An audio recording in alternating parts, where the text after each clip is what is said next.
ইদানিং শরীরটা দু একদিন পরপরই খারাপ হয়ে যাচ্ছে, ভালোই লাগছে না। এই যে গাছগুলো লাগিয়েছি সেগুলোর যত্নও নিতে পারছি না। তেমন কোনো গাছ না ভাই, আমি শাকসবজি লাগিয়েছিলাম, যত্ন নিতে পারছি না, পানি দিতে পারছি না। আর জানো একটা বিষয় হচ্ছে কি, এই যে জায়গাটা দেখতেছো, এই জায়গাটা কিন্তু আমার ফ্ল্যাটের মধ্যে আমার সব থেকে পছন্দের একটি জায়গা।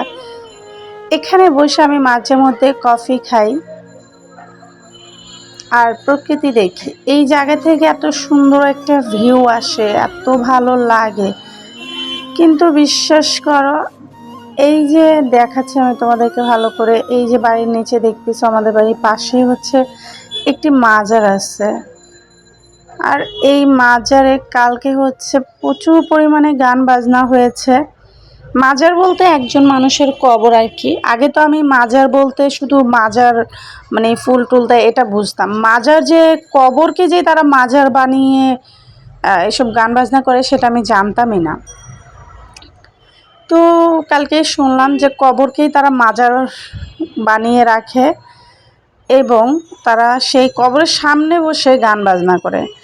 মানে চিন্তা করো, মানুষের বিবেক বুদ্ধি কোথায় চলে গেছে। এই যে দেখতেছো টিনের, এটা একটা দোতলা বাড়ি, এইটার নিচেই হচ্ছে সেই মাজারটা। আর ভেবে দেখো একবার, একজন মানে মানুষ কবরে শুয়ে আছে, না জানি তার কত কষ্ট হচ্ছে, তার জন্য দোয়া না করে, তার জন্য ভালো কোনো কাজ না করে, তার জন্য তবলা বাজিয়ে, ঢোল বাজিয়ে, উচ্চ স্বরে গান করে, তার জন্য নাকি এটা ভালো, মানে তারা এটা ভালো বলেই করছে, তার জন্য, যে মৃত ব্যক্তি তার জন্য। মানে কোথায় চলে গেল এদের বিবেক বুদ্ধি, কোথায় হারিয়ে গেল মানুষের। মানে মানে এটা তো একটা নর্মাল চিন্তা, সাধারণ জ্ঞান ভাই। যে কবরে চলে গেছে, আমরা জানি না কে কতটুকু পুণ্য করে গিয়েছে। তবে আমরা সবাই গুনাহগার। আমরা প্রতিনিয়ত আল্লাহর কাছে মাপ চাই, গুনাহের জন্য মাপ চাই, ভুলের জন্য মাপ চেয়ে থাকি। সেইখানে তারা কবরের সামনে বসে নাকি গান বাজনা করে। গান বাজনা না ভাই, এত পরিমাণ শব্দ আসতেছিল আমার বাসার 6 তলায়। বুঝো সেই নিচে বসে তারা এইভাবে গান বাজাচ্ছে, মানে বাদ্যযন্ত্র বাজাচ্ছে, সেগুলোর শব্দ উপর পর্যন্ত চলে আসছে। তাহলে কি পরিমাণ উচ্চ স্বরে তারা গান বাজনা করছিল, বাজনা বাজাচ্ছিল। কি বলবো, মানে রাতের প্রায় 2:30-3টার দিকে আমার একবার ঘুম ভেঙেছে, তখনও দেখি আমি তারা এইগুলাই করতেছে। কি আর বলবো, মানে এদের বিপক্ষে কোনো কথাও বলা যায় না। এই যে দেখবা, এই ভিডিওটা ছাড়ার পর অনেকে হয়তো বা বাজে মন্তব্য করতে পারে, কিন্তু দেখো এটা কিন্তু বাস্তব। মাজার মাজার মানুষের কবর কিভাবে মাজার হয়ে যায় ভাই?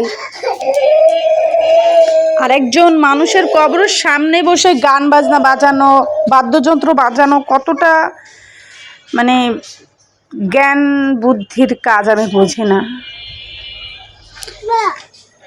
যাই হোক, বিকাল হয়ে গিয়েছে, নাস্তার সময় হয়ে গিয়েছে, তো আমি কিছু খেয়ে নিচ্ছিলাম। আর এই পাশে হচ্ছে আমাদের একটা অ্যাপার্টমেন্ট উঠেছে, এটা হচ্ছে তোমার সিদ্ধেশ্বরী কলেজের শিক্ষক বৃন্দ সবাই মিলে করেছেন। এই বিল্ডিংয়ে দেখো কত, মানে কত উপর থেকে একজন ঝুলে কাজ করতেছে। আমাদের বাবা, ভাই, স্বামী তারা অনেক কষ্ট করে আমাদেরকে খাবার জোগাড় করে দেয়।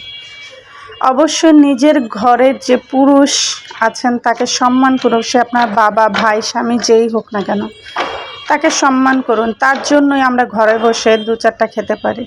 আজকের ভিডিওটা এই পর্যন্ত। আসসালামু আলাইকুম, সবাই ভালো থাকবেন, আমার জন্য দোয়া